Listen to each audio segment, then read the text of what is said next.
E a primeira aula de hoje é a doutrina da salvação.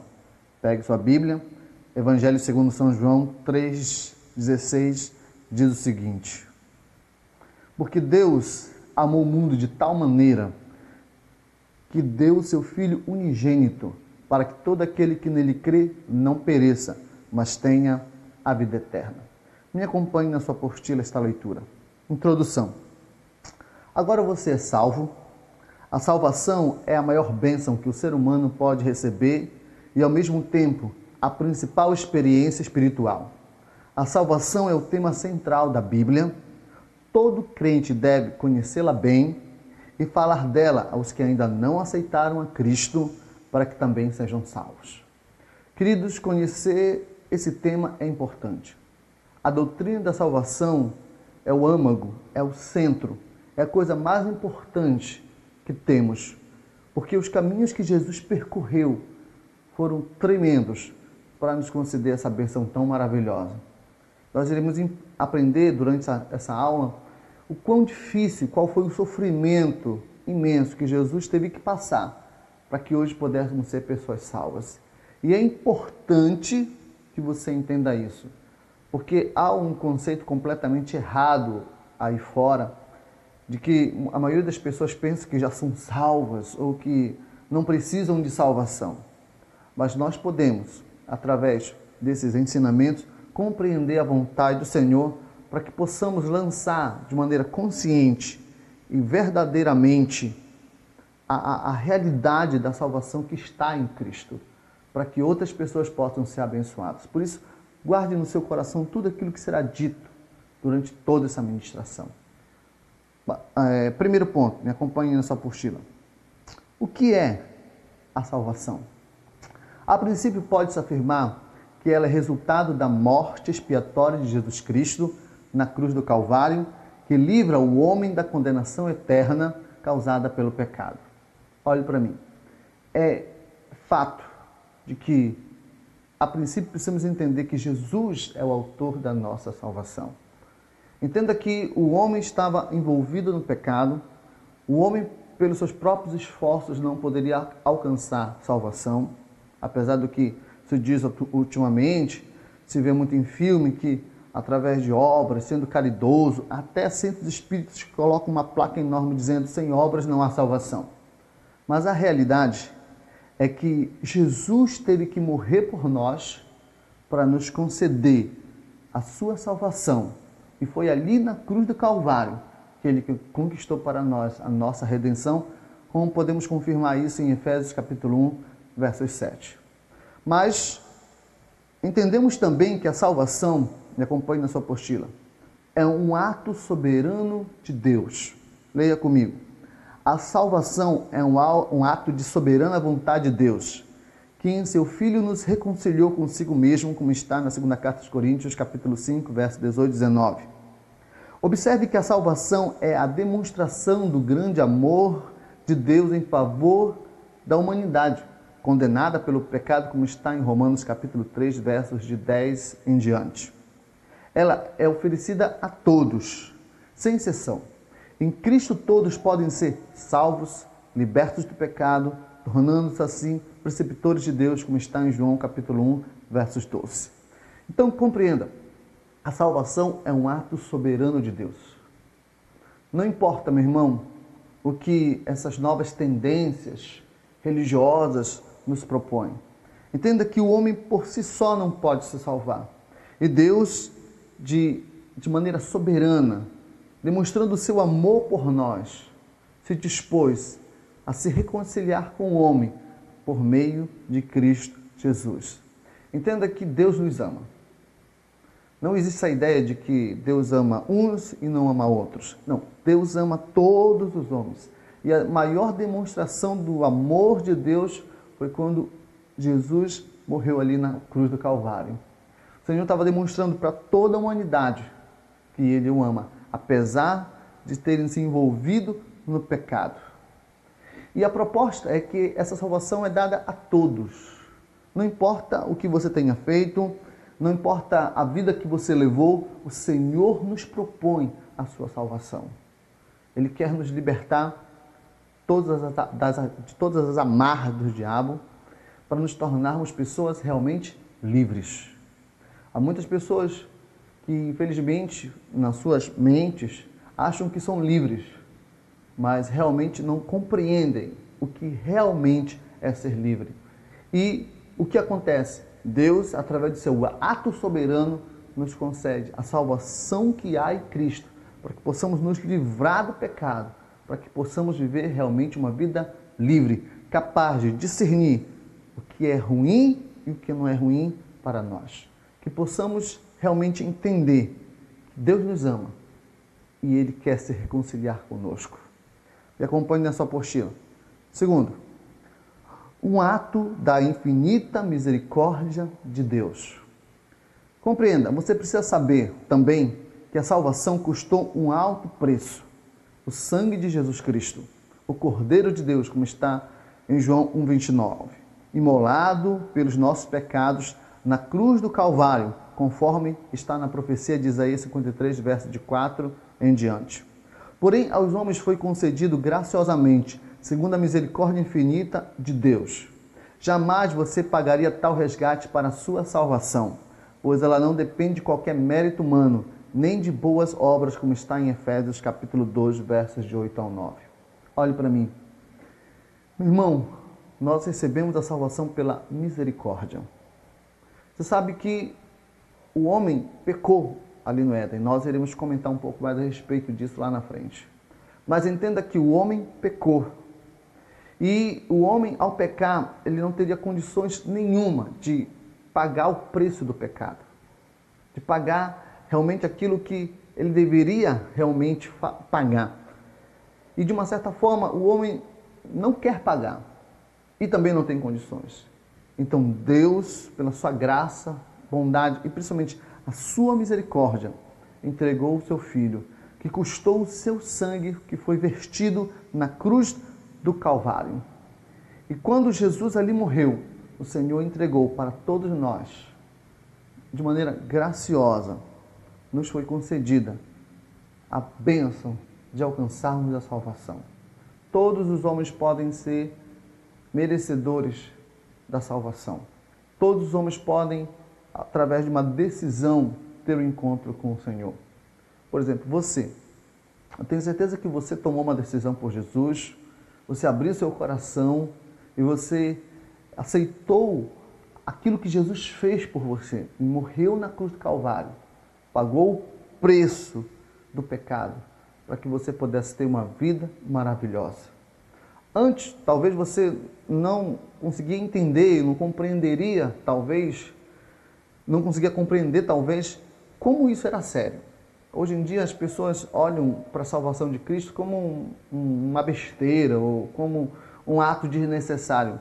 Até porque as pessoas não têm consciência do pecado, não se acham pecadoras, não se acham falhas com Deus, acham que estão bem com Deus.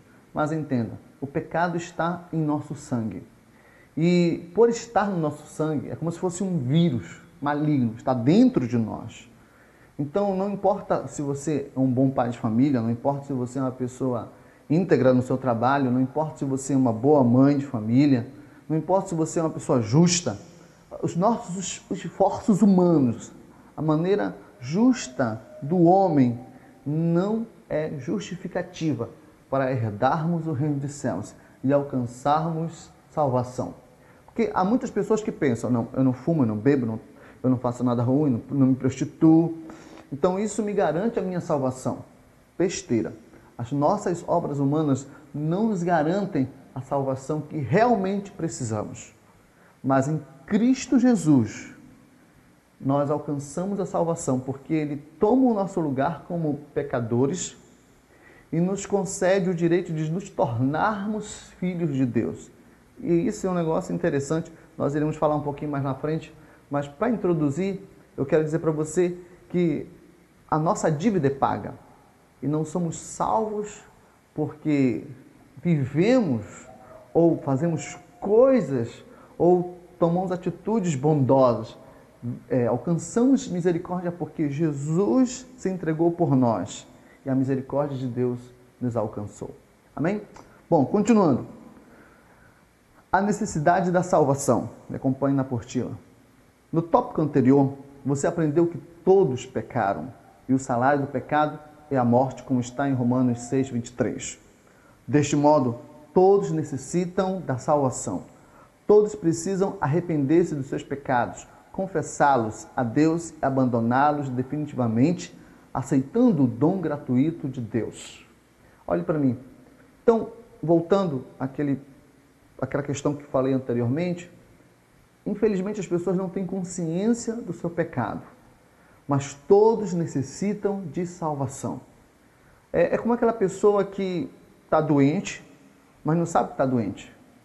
Só consegue ter consciência da sua doença quando vai no médico, ou quando começa a perceber os sintomas. E os sintomas do pecado são inevitáveis, dá para perceber. Morte, destruição, tristeza, vazio na alma, tudo isso é sintomas do pecado agindo dentro de nós. Você não consegue se livrar da bebida, das drogas, da prostituição, são sinais. E quando você cai na real e reconhece que necessita de salvação, aí entra Deus com o seu Filho amado, oferecendo a nós o seu sangue para nos purificar e nos restaurar, mudar a realidade de nossa vida para que possamos ser cada dia mais abençoados. Então, quando temos essa consciência, podemos confessá-lo como nosso Senhor. E quando confessamos como nosso Senhor, Ele nos concede forças para nós abandonarmos definitivamente as coisas ruins para viver uma vida agradável e maravilhosa com Deus. Me acompanhe na leitura. Olhe para essa apostila. 1. A origem do pecado. Como o pecado entrou no mundo, como isto aconteceu, está no livro de Gênesis capítulo 1, versos 26 ao 27. Lemos que Deus criou o homem à sua imagem e semelhança e o colocou no jardim do Éden para lavrar e o guardar. Disse-lhe que de todo o fruto ele podia comer, porém daquele da árvore do conhecimento do bem e do mal, o Senhor lhe proibiu que provasse, pois no dia em que comesse, certamente morreria. Tratava-se de uma prova de obediência e Adão devia ser fiel ao seu Criador. Olhe para mim. Entenda que o Senhor criou céus e terra, e no sexto dia criou o homem do pó da terra, soprou em suas narinas, ele passou a ser uma alma vivente. Deus, ele criou todas as coisas para entregar para o homem, para que ele pudesse administrar tudo, para que ele pudesse exercer liderança sobre a terra. Lhe concedeu o livre-arbítrio. Até porque, queridos, Deus, ele não nos criou como robôs. Ele queria que o homem se tornasse um adorador espontâneo dele. Por isso, o Senhor criou o homem com livre-arbítrio ali no Éden. Mas é claro, como é que eu vou saber que eu sou livre se eu não tenho opção de decidir entre o certo e o errado? Entre obedecer e não obedecer. Não há como confirmar se uma pessoa é livre se ela não tem opção de decisão. Então, o que aconteceu? O Senhor colocou a árvore do bem e do mal e o homem recebeu a instrução de que não deveria comer do fruto proibido. Não deveria se apropriar de maneira alguma da árvore do conhecimento do bem e do mal. Mas o que aconteceu? O homem usou da sua liberdade e, infelizmente, ele não se manteve no caminho da obediência. Ele transgrediu a vontade de Deus. Isso abriu portas para que o diabo e o pecado invadisse a humanidade, irmãos. Infelizmente, tudo bagunçou. A obra que o Senhor realizou nesse mundo bagunçou, porque o homem ele não conseguiu se manter no padrão que Deus havia estabelecido. Entenda que, desde Gênesis, Deus estabelece princípios. E, infelizmente, Adão, ele bateu de frente, desobedeceu, não cumpriu aquilo que Deus havia estabelecido. Então, tratava-se de desobediência. Mas Adão deveria ter sido fiel a Deus e não foi. Por causa disso, o pecado entrou. Me acompanhe na leitura. Feito à imagem e semelhança de Deus, o homem possuía livre-arbítrio. Estava capacitado a discernir o bem e o mal, o certo e o errado. Não era só um robô na mão do Deus poderoso. Obediência incondicional foi a exigência única imposta à criatura humana, enquanto obedecesse, viveria. Olhe para mim, voltando àquela questão, o homem foi feito livre, não um robô, mas ele deveria obedecer de uma maneira incondicional à vontade de Deus. E infelizmente, o que aconteceu? Adão, ele transgrediu a vontade de Deus, comendo do fruto proibido. Me acompanhe na leitura. Todavia, apesar de usufruir as delícias do Éden e conviver em perfeita harmonia com o Criador, o homem tentado pecou, foi destituído da glória com que fora criado, perdendo assim a comunhão com Deus. Olhe para mim. No início, quando Deus colocou o homem no jardim do Éden, o jardim das delícias, o homem era perfeito.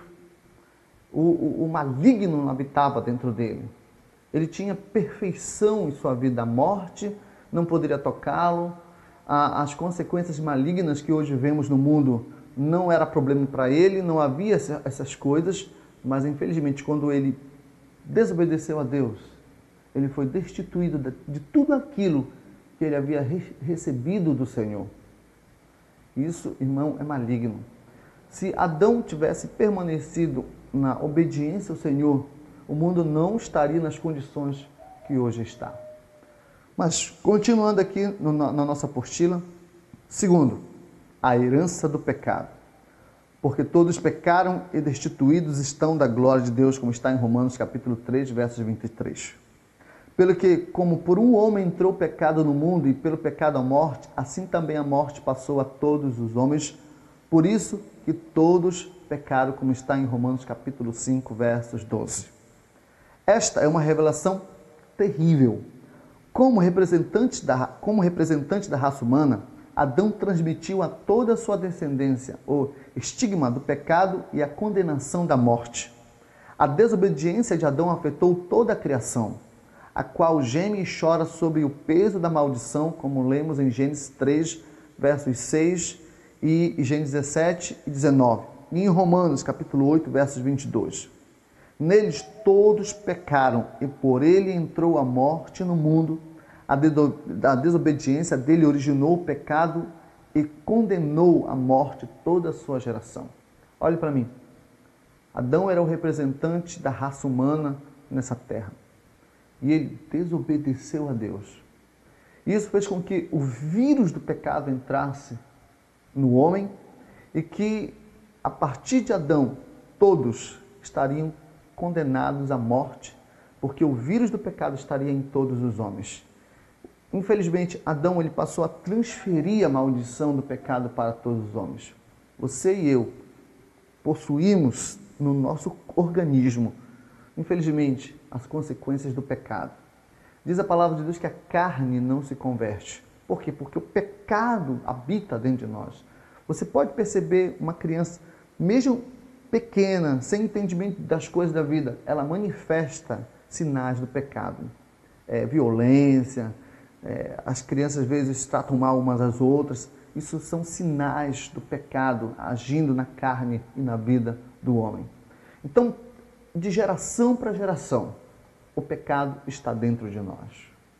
Apesar, irmãos, de não termos participado do que aconteceu lá no livro de Gênesis, no capítulo de 2 em diante, apesar de não termos participado de tudo aquilo que Adão fez, ele transmitiu para nós as consequências.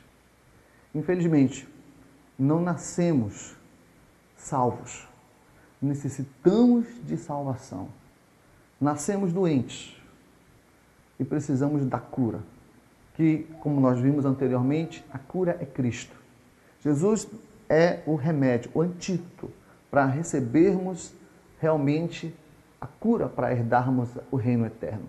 Ninguém pode entrar no reino dos céus com o pecado dentro de si.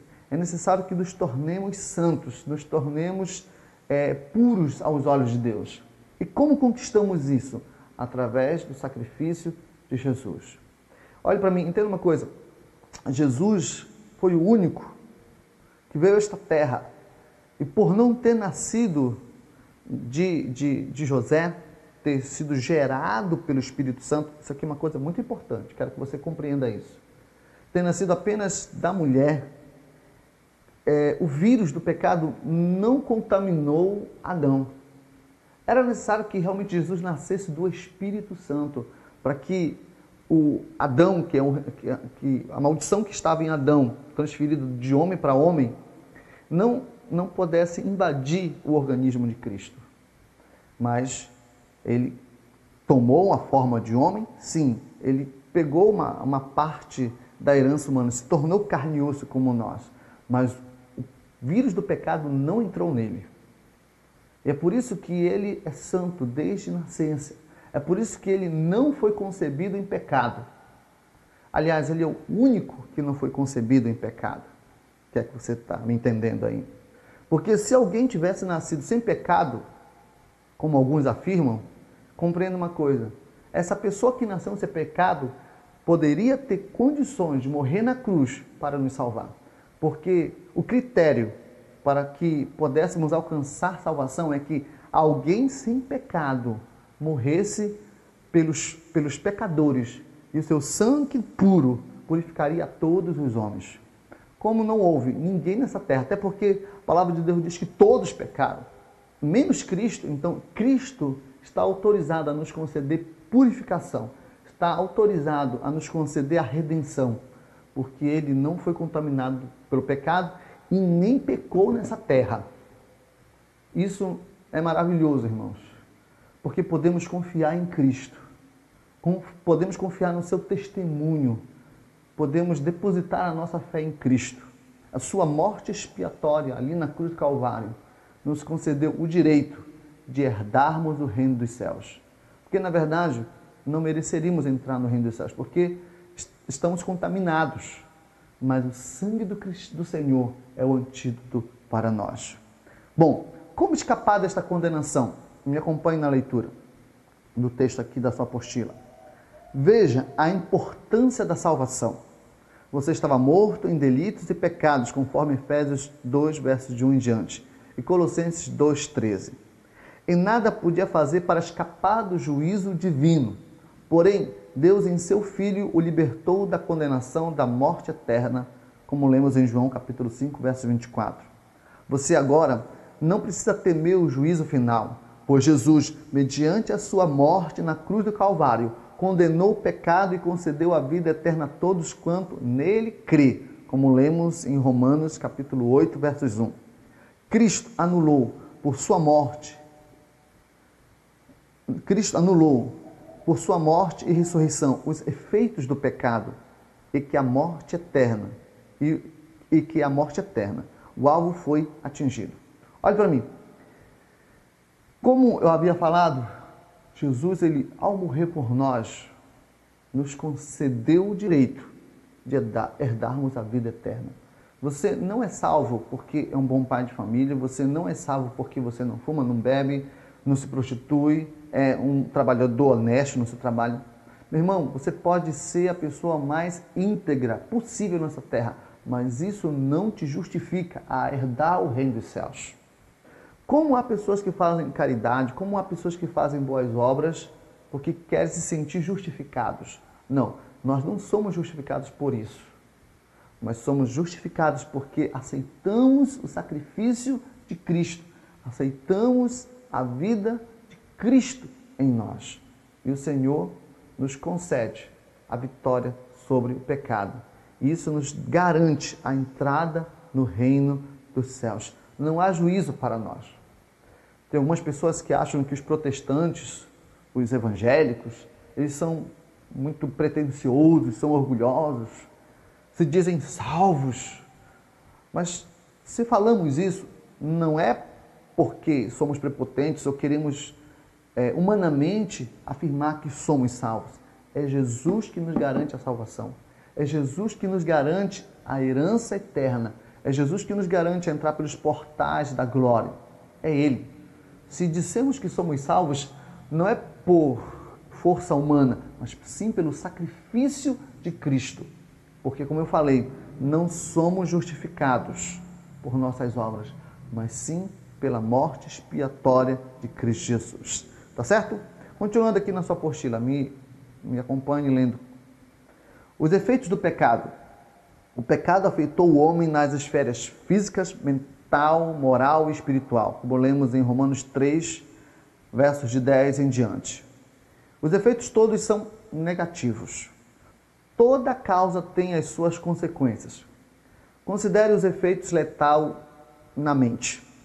Primeiro, a autojustificação, tipificada nas vestes de folha de figueira ao perceber que tinha um pecado, como está em Gênesis 3, 7. Olhe para mim, deixa eu lhe explicar isso aqui.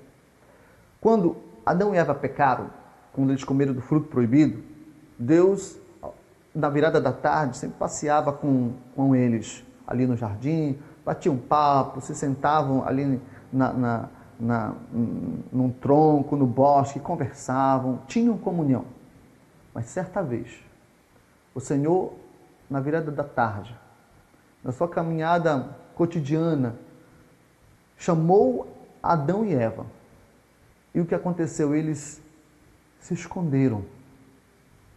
De uma certa maneira, eles se afastaram de Deus. Ficaram com medo de Deus. E o que aconteceu? Primeira coisa, eles entenderam que estavam nus. E de uma certa maneira se viram que necessitavam fazer alguma coisa. Então eles pegaram umas folhas e cobriram os seus órgãos genitais. Reconheceram que estavam nus. Isso tipifica que o homem tenta se auto-justificar. Como há pessoas que tentam se auto-justificar usando figueira, folha de figueira. Mas, meu irmão, não importa o que você faça. Como eu estou enfatizando isso nesse estudo? Não importa o que você faça, tudo é folha de figueira para Deus. E o homem, de uma certa maneira, sempre tenta justificar a sua consciência com boas atitudes. Foi o que Adão e Eva fez. Então, os efeitos do pecado é sempre autojustificação. As pessoas sempre tentam se autojustificar diante de Deus. Tanto que, quando lemos Gênesis no capítulo 3, versos de 7 em diante, quando lemos isso, o Senhor pergunta assim para Adão e Eva: quem disse para vocês que vocês estavam nus? Quem falou para vocês que vocês estavam nessa situação? Então entenda que o homem, de uma certa maneira, lá no fundo, ele sabe que é pecador. Mas às vezes não quer reconhecer o valor de Cristo, não quer reconhecer o valor de estar vivendo em comunhão na igreja. Isso justifica com filosofia, com meditações astrais, com pedras, se justifica com muitas amizades, se tenta se justificar com boas obras, mas tudo isso nos é folha de figueira. Segunda coisa, me acompanha aí na sua apostila, medo. Gênesis 3, versos de 8 ao 10, registra pela primeira vez que a criatura, ao ouvir a voz do Criador, sentiu-se com medo e escondeu-se. Olhe para mim. Como as pessoas têm medo de se relacionar com Deus? Como as pessoas fogem de Deus? Como as pessoas têm medo de viver uma realidade profunda com o Senhor? Isso é consequência do pecado. Aqueles que vivem no pecado, aqueles que vivem mergulhados no pecado, de uma certa maneira, eles escondem dentro de si medo de ter envolvimento com as coisas santas de Deus. Mas isso nada mais é do que os efeitos do pecado. Me acompanhe na apostila. C. A maldição. Sobre a terra e o trabalho, com pesados esforços físicos e dores, todos os dias de sua vida, como está em Gênesis 3, versos 17 e 18. Olhe para mim. Quando Adão e Eva pecaram, quando eles desobedeceram a Deus, o pecado não somente entrou na vida do homem, mas entrou no mundo.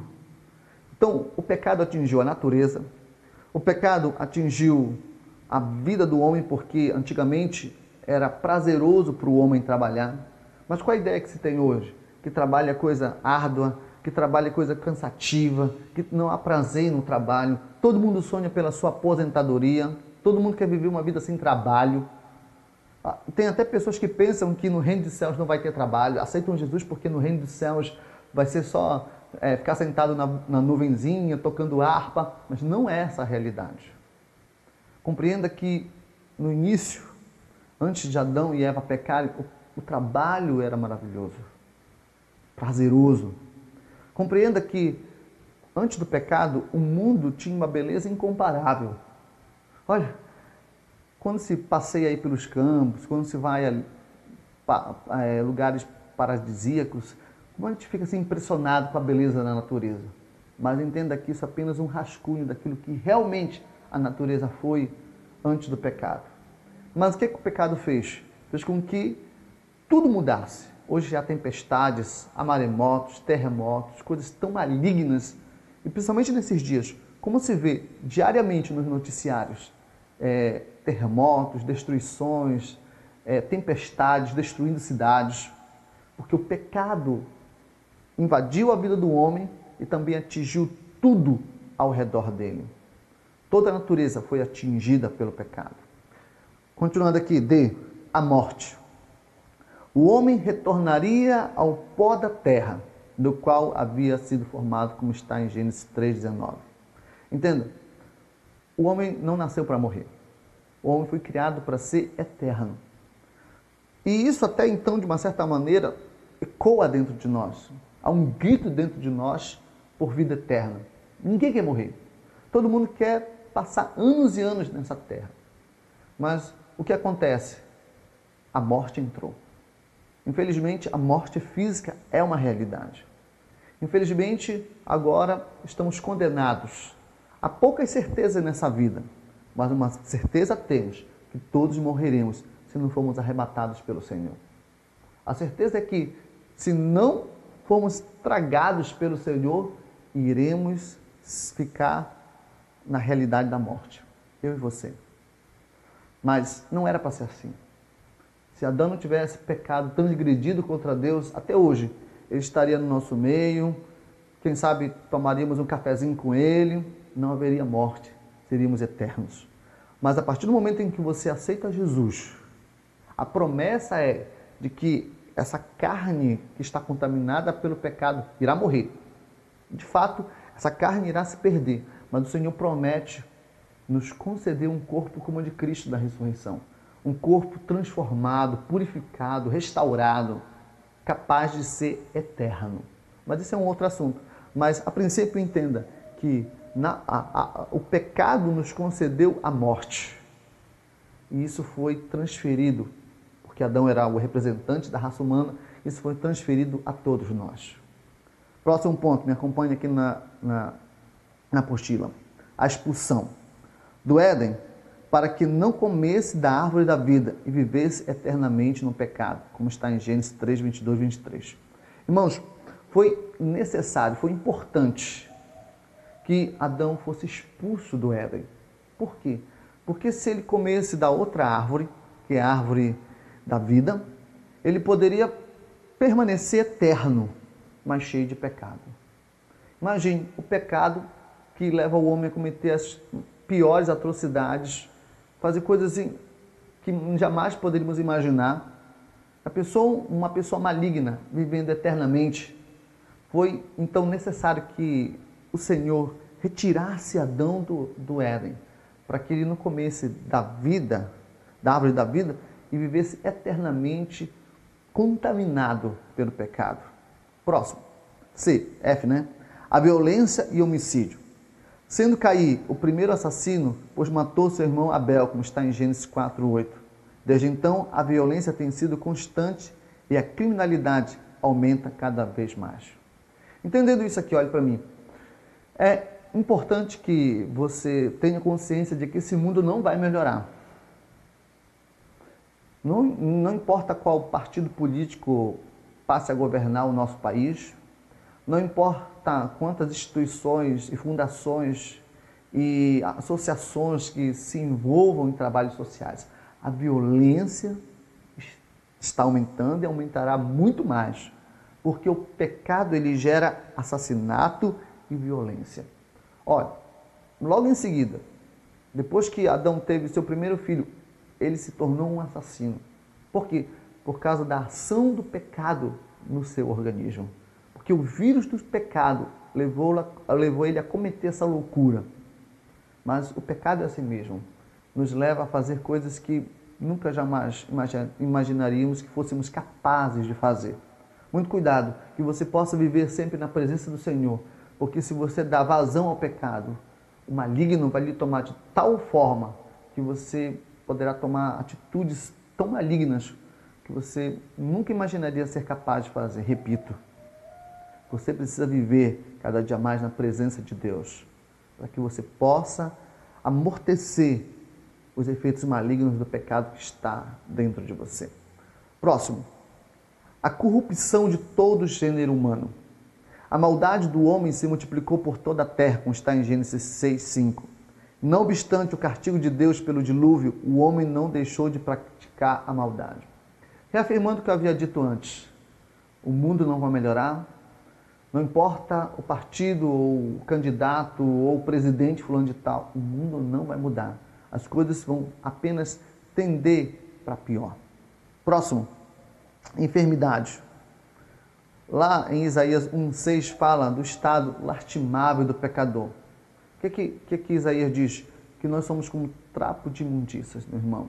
A palavra diz lá em Isaías que, infelizmente, nós não servimos para nada. Entenda que a enfermidade é uma consequência do pecado. Ficamos doentes por causa do pecado, queridos. Porque o corpo vai envelhecendo e isso, infelizmente, vai causando dores e males para nós. É inevitável. O pecado realmente é algo maligno e que muitas pessoas não têm consciência a respeito da realidade do pecado. Tem pessoas que vivem uma vida como se o pecado não existisse, como o pecado não fosse algo tão ruim, mas é algo sério. Eu fico abismado com as pessoas na televisão, em livros, até mesmo no nosso dia a dia, ficam brincando com o pecado. Mas o pecado é coisa séria, é algo maligno. E somente o sangue de Jesus pode nos conceder a vitória sobre as ações malignas do pecado. Mas devemos entender também o seguinte, me acompanhe aqui na sua apostila. São 3 os aspectos da salvação. Primeiro, justificação. Como se justificaria o homem para com Deus? Jó 9:2. O homem, morto em seus delitos e pecados, não tinha como se justificar perante o Todo-Poderoso. Porém, mediante a morte expiatória e substitutiva de Jesus, tornou possível a justificação do transgressor. Como é possível isto? Vejam, a justificação é o termo judicial que lembra um tribunal onde Deus, o soberano juiz, observe o pecado das transgressões e declara justo, isto é, justificado. Desta forma, Deus, o ofendido, reconcilia consigo mesmo o homem, o ofensor. O que o homem não pode fazer, Deus o fez por ele. A justiça de Cristo, o justo, é concedida ao homem mediante a graça divina, como está em Romanos 5, verso 17 até o verso 19. Vamos entender isso aqui. Irmãos, o homem está condenado. O homem realmente é culpado. Mas o que acontece? O Senhor, ele deseja, apesar de ser o juiz, ele deseja a reconciliação do homem, ele deseja que o homem realmente não sofra as consequências malignas que, na verdade, são muito piores no mundo espiritual. Então, o que ele fez? Ele entregou o seu filho para que ele tomasse o lugar do pecador, sofresse as consequências desse pecador e a justiça de Cristo passasse para o homem. Vou explicar melhor ainda. O homem é errado e condenado. Jesus Cristo, ele estava vivendo uma vida certa e foi justificado diante de Deus. Foi alguém que recebeu todo o direito de entrar no reino dos céus. O que fez? Jesus pegou a sua justiça e a entregou ao homem. E Jesus pegou a condenação do homem e o tomou para si. Houve uma troca. Eu vou até explicar um pouquinho melhor agora. Nós somos criaturas. Não somos diferentes do cão, do gato, do papagaio, dos animais. Fomos apenas criados. Há uma ideia que surge por aí de que todos são filhos de Deus. Isso não é realidade. Isso não é fato. O fato é que apenas somos criaturas e estamos ainda condenados por causa do pecado. E, infelizmente, o homem não pode, por meio dos seus próprios esforços humanos, conquistar ou pagar as consequências do seu pecado. Então, o único Filho de Deus, que é até uma coisa interessante de se enfatizar aqui. Quando eu entrei na igreja, o pastor sempre dizia, Jesus é o único Filho de Deus, Jesus, o Filho de Deus. Aí eu pensei assim, pera lá, se todos nós somos filhos de Deus, por que a palavra de Deus diz que só Jesus é o único Filho de Deus? Isso ficou martelando na minha cabeça. E quando eu fiz o discipulado, eu descobri que, na verdade, eu sou apenas uma criatura. E que quando eu aceitei ao Senhor, quando eu entreguei a minha vida ao Senhor, eu me tornei filho de Deus, porque o Senhor, Ele tomou meu lugar como pecador e eu, como pecador, tomei o lugar de Jesus. E Jesus é o Filho de Deus. Então, eu me tornei filho de Deus por meio da atitude de aceitar a realidade de Jesus, da atitude de aceitar o sacrifício que Jesus fez por mim. Então, na verdade, eu sou apenas uma criatura, mas eu me tornei filho de Deus. Fui adotado por Deus para também ser filho de Deus. Ninguém pode se intitular filho de Deus sem antes ter aceitado Jesus. Porque você só pode se tornar filho de Deus mediante aceitar o sacrifício de Jesus. Amém? Então é isso que nos justifica. É isso que nos garante a entrada no reino dos céus. Segundo ponto, me acompanhe aqui nessa apostila. Regeneração. Tratando-se de uma mudança de condição. Antes, no pecado, o homem era inimigo de Deus e servo do diabo. Agora, feito justo pela justiça de Cristo que lhe foi concedida, ele se torna membro da família divina, adotado como filho de Deus. João 1,12. O homem morto em seus delitos e pecados nasce de novo. E este novo nascimento é efetuado pelo Espírito Santo em seu interior mediante ao arrependimento e fé na graça divina, como podemos ler em João capítulo 3, verso de 3 em diante. O termo ilustra uma cena em família, da qual o transgressor fora banido, tornando-se inimigo dela. Mediante ao seu arrependimento e, consequentemente, perdão, ele é restaurado ao convívio familiar.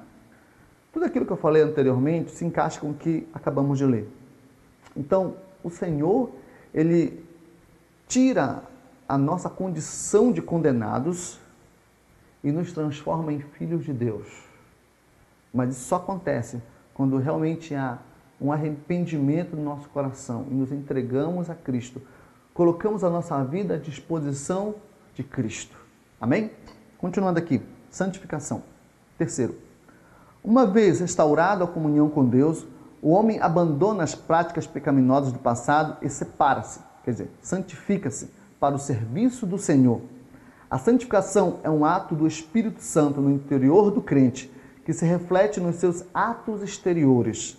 Leia o que afirma a Bíblia em 2ª Carta aos Coríntios, capítulo 5, verso 17.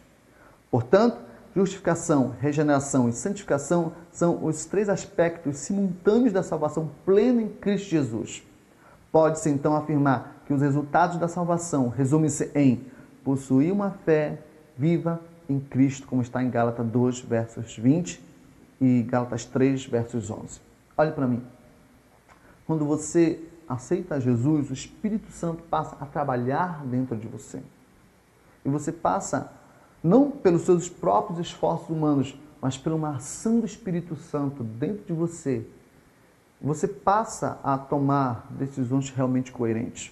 Entenda que nós não somos salvos por nossas obras, mas as obras que realizamos nada mais são do que consequências daquilo que o Espírito Santo realiza dentro de nós. São evidências da transformação que Cristo está fazendo dentro de nós.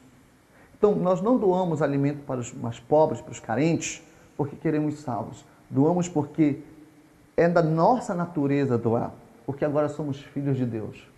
Nós temos compaixão para com aqueles que estão perdidos, não porque queremos, através desses atos, conseguir alguma coisa diante de Deus, mas porque isso é natural, está dentro de nós. É inaceitável acreditar que alguém realmente teve uma conversão genuína para com o Senhor, se seus atos, sua maneira, sua vida não condizem com a palavra de Deus. Porque é por isso que é importante você ter comunhão com o Espírito Santo, é por isso que é importante que você tenha mais intimidade com o poder do Espírito Santo, para que sua maneira de falar, sua maneira de agir, seu andar se transforme. Porque o Espírito Santo tem essa capacidade de nos colocar da maneira como Deus realmente quer que sejamos. Santificação nos fala de se separar. Quando você busca estar realmente vivendo uma vida de comunhão com Deus, aquilo que é maligno não tem mais lugar na sua vida. Você não tem mais prazer nas coisas malignas que você fazia antes. O seu prazer é realizar as coisas que Cristo realizou. É se tornar cada dia mais parecido com Jesus. Porque, na verdade, irmãos, preste bem atenção. Quando você aceita Jesus, você passa a ter uma meta. E sua meta é se parecer mais com Jesus. Você que aceitou o Senhor por esses dias, se você está fazendo esse discipulado é porque realmente você quer crescer mais em Cristo, compreenda que você precisa se parecer mais com Jesus. Ao você se olhar no espelho, você precisa se identificar mais com Jesus. Ao você se olhar no espelho, precisa ver que você está se parecendo mais com Jesus. Ao andar pelas ruas, ao falar nas ruas, ao estar no seu trabalho, as pessoas possam identificar um pouco de Cristo dentro de você. Esse é o nosso padrão. Não é um padrão impossível. Porque há pessoas que pensam que Jesus é um ser tão elevado que é incapaz de ser imitado. Mas isso é mentira. Mentira do diabo. Quando temos o Espírito Santo dentro de nós, quando buscamos ter relacionamento maior com o Senhor, esse padrão podemos alcançar. Isso chama-se santificação. E essa santificação nos leva a ser parecidos com Jesus. Amém? Então encerramos aqui essa primeira parte dos nossos estudos. Que Deus te abençoe e te guarde.